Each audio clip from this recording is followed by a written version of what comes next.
Some people know him for his actions. The Emancipation Proclamation saved the lives of thousands of slaves. Some people know him for his words. The Gettysburg Address goes down in history as one of the greatest speeches of all time, and school children all across the nation memorize it each year. Everyone knows him for his face, engraved on a copper coin in your pocket right now. And the nation that it represents meant everything, so much so that people killed him for it. I'm a great fan of Abraham Lincoln. I've studied him most of my life and written several papers on him. Over the past couple of weeks, I've been researching what he's done for this nation during the Civil War. I'm going to tell you about the childhood, early life, education, presidency, and death of Abraham Lincoln. Lincoln was born in Hodgenville, Kentucky on February 12, 1804. His father, Thomas Lincoln, was a farmer and carpenter. His mother was Nancy Haynes. He had a younger brother named Thomas, who died in infancy. His sister, Sarah, was 2 years older than him. Lincoln, as a child, was smart and curious, and he was very active.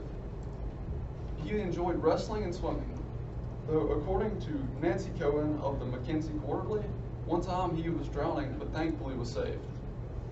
When Lincoln was 13 years old, his mother died, and left him and his sister very depressed. His father soon remarried to Sarah Bush Johnston Lincoln. She was a loving mother for Lincoln and had 3 children. In total, Lincoln spent less than 12 months in school. He described later in his life during his presidency, Lincoln described his education as defective and apologized for it. But when he was a child, his sister and he went to a subscription school just 2 miles from his house. He spent a couple months here for several years. He was always looking for a book, though he never got into college. He was self-taught and was so smart that he was able to pass an exam and become a lawyer by himself without much effort. When he was younger, Lincoln had a variety of jobs. He took a couple of flatboats filled with supplies down the Mississippi River to New Orleans. This gave him an experience of the culture in the South and showed him which was really helpful when he was trying to become president. When he returned from this adventure, he became a store clerk for 1 year, though the store ended up failing. After this, he joined the military for the Black Hawk War, where he spent a few months, though the end of that caused him to quit the military. Here he partnered up to found another store where he ran that month. After a couple of years, though, that failed and left him $1,100 in debt. To get rid of this debt, he spent 3 years as a postmaster while working at the same time as a deputy county surveyor.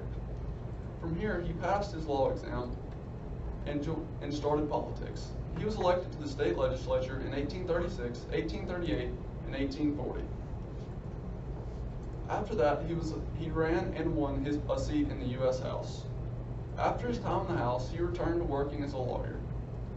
He was so good at his job that he eventually made it to the Supreme Court, though he did end up losing. After this, he returned to politics and ran for president, or vice president, in 1856, though he lost as the Republican candidate. In 1860, he went to the National Convention and was nominated for president. He won the Republican nomination and made it to the general election. Here, the vote was split 4 ways, and Lincoln won with 173 electoral votes, though he did not win the majority of the popular vote. He was inaugurated on March 4th, 1861. After his inauguration, 7 states immediately seceded. Lincoln was against their secession and wanted to hold the Union together. But after shots were fired at Fort Sumter, he was forced to declare war.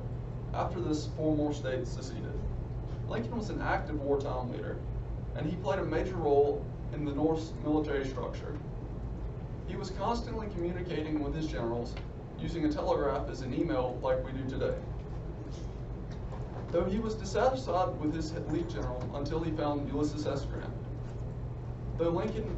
Though Grant was a very careless leader, he was also very smart and quite successful. He was reelected in 1864, right before the North won the Civil War. John Wilkes Booth was a radical Confederalist who thought by killing Lincoln, Grant, and several other Northern leaders, he could reinstate the Confederacy. With this, he attempted to kill Lincoln on April 14, 1865, in Ford's Theater in Washington, D.C. He shot Lincoln in the back of the head, and Lincoln died the next morning across the street in a house.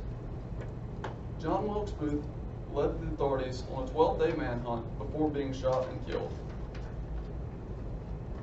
As Lincoln died, his face relaxed and turned to a smile. According to Harold Halston of Cobblestone magazine, Edwin Stanton, Lincoln's Secretary of War, said, "Now he belongs to the ages." Lincoln's body was transported around the nation so that people could actively mourn for his death. I've given you my piece on the childhood, education, life, presidency, and death of Abraham Lincoln. It is easy to show that Lincoln was a very wise man and an excellent president, but it is even more important to see where he came from, to see what made him who he is, and how he got to that point.